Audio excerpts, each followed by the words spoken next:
Old promotional concert posters line every inch of its walls.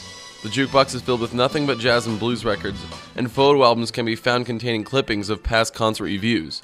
This is the Zoo Bar. Opening its doors in 1973, it has brought people back year after year. Oh, for the last 40 years, you know, I've been a patron of the Zoo Bar, and it's always been. It never changes. It's always been the same. Always been the same. Jeff Boehner and his brother Tim are now co-owners of the bar, which their father originally opened. He passed on not only the bar to them, but the love of the blues. My dad was partners with a couple guys back in '73, and he ended up buying it out from those two guys a couple years later. Since opening in '73, the zoo has held concerts for blues legends Buddy Guy, Robert Cray, and Bo Diddley, just to name a few. The first big act was Luther Allison, who signed a contract to play a gig on a napkin, and these shows have proved to be quite memorable for those who were fortunate enough to see them. He had a guitar cord that stretched from the stage to the street.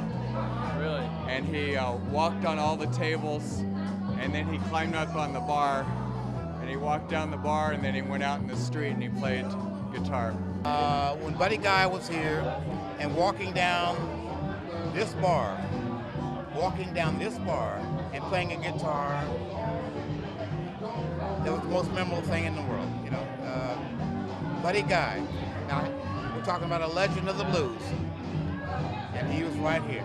So, you know, you couldn't get any better than that. You couldn't actually do any better than, you know, the kinds of things that happen at this bar.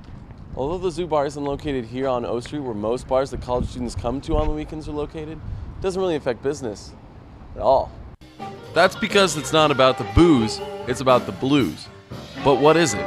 Even those who grew up with it find it hard to explain. Well, you know, being from Mississippi, you know, I mean, obviously, you know, there's a whole, you know, perspective that you have to have in terms of the blues when you grow up, you know, in an area like Mississippi that you appreciate. No, it's the blues. I'm going to tell you something. I equate the blues to golf. It's a gentleman's game played by gentlemen. You don't have a bunch of whiskey drunks out there, you know, fighting over a pool game and this, that, and the other. The blues are just, I wish you had more time that I could explain all that to you, but, you know, the blues, you know, it's the best music in the world. People that don't listen to it or don't want to listen to it are just, they're idiots. I'm sorry. And as long as the doors are open and the music keeps playing, people like Reggie Robinson, who have been coming to the Zoo Bar for 40 years, will keep coming. You know, the best venue that you can possibly get. So I'm just hoping this thing will continue forever and ever, and I'll be here if it continues forever and ever. For Star City News, I'm John Ray.